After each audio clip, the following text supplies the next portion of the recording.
అయితే చేస్తూ ఉన్నారు. ఇదివరకైతే హైదరాబాద్లో శక్తిని బట్టి కొంచెం దూరం పోయినా మనం ఏదో ఇల్లు స్థలం కొనుక్కునే అవకాశం ఉండేది. అప్పుడే సహకార సంఘాలే సభ్యుల నుంచి కొంత వసూలు చేసి ప్రభుత్వ సహకారంతో కొంత తక్కువ ధరకు భూమి సంపాదించి ఇళ్ల స్థలాలు ఇవ్వగలిగింది. కానీ ఆ ప్రయత్నాలు ఇప్పుడు సాధ్యపడట్లేదు. ఇంత ధరలు పెరిగిన తర్వాత ఇలా విషయము ఆ సహకారం అనేది ఎవరి నుంచి మనకు దొరికే పరిస్థితి లేదు. ఇల్లేమో లేకపోతే మనం బతకడం కష్టం.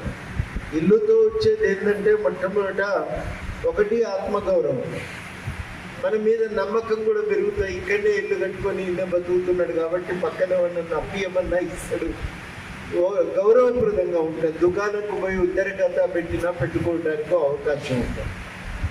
ఇల్లు ఒక స్థిరత్వం కల్పిస్తుంది, మనిషికి ఒక గౌరవాన్ని ఇస్తుంది.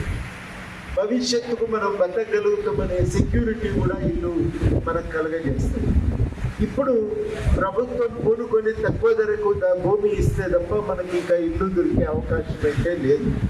అందుకని సహకార సంఘం పెట్టుకొని మళ్ళా మనం ప్రభుత్వాన్ని అడగవలసి ఉంటుంది. అదృష్టం కొద్దీ సుప్రీంకోర్టులో ఇళ్ల స్థలాల పంపిణీ మీద వేసిన కేసు నుంచి చీఫ్ జస్టిస్ గారు రమణ గారు ఉండగా జర్నలిస్టులను వారు మినహాయించారు కాబట్టి ఇప్పుడు ఇవ్వడానికి అవకాశం ఉంది. ఇదివరకు కూడా వాస్తవానికి పాత ప్రభుత్వం కొన్ని చోట్ల జర్నలిస్టులకు భూమి ఇచ్చింది. ఉదాహరణకి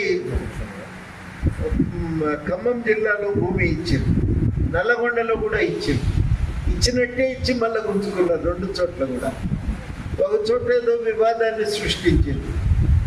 వీళ్ళందరూ పోయి పరిష్కారానికి ప్రయత్నం చేస్తుండగా జాగా తీసేసుకున్నారు. అట్లా ఆ భూములను కూడా వాళ్ళు తీసుకోవడం జరిగింది.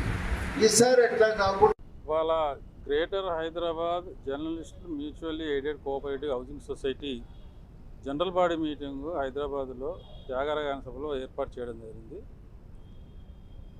ఈ సర్వసభ్య సమావేశానికి గ్రేటర్ హైదరాబాద్ పరిధిలో ఉన్న మా సొసైటీ సభ్యులు దాదాపు 500 మంది సభ్యులు హాజరయ్యారు.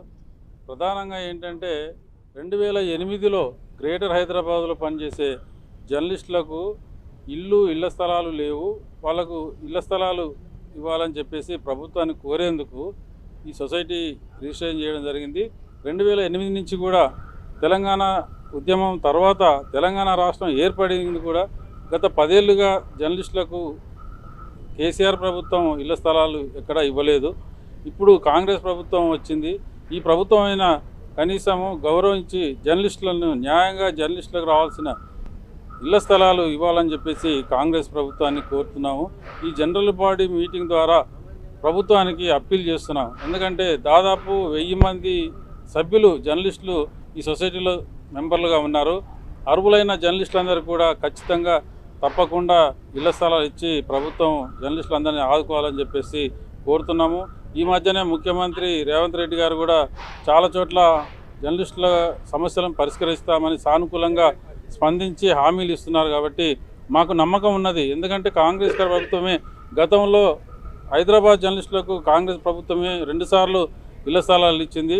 ఇప్పుడు ఈసారి కూడా కనీసం ఈ ఉన్న మిగిలిన జర్నలిస్టులందరూ కూడా ఈ సొసైటీ ద్వారా ల్యాండ్ కేటాయించి స్థలాలు డెవలప్మెంట్ చేసుకునేందుకు అవకాశం కల్పించాలని చెప్పేసి ముఖ్యమంత్రి గారిని కోరుతున్నాము.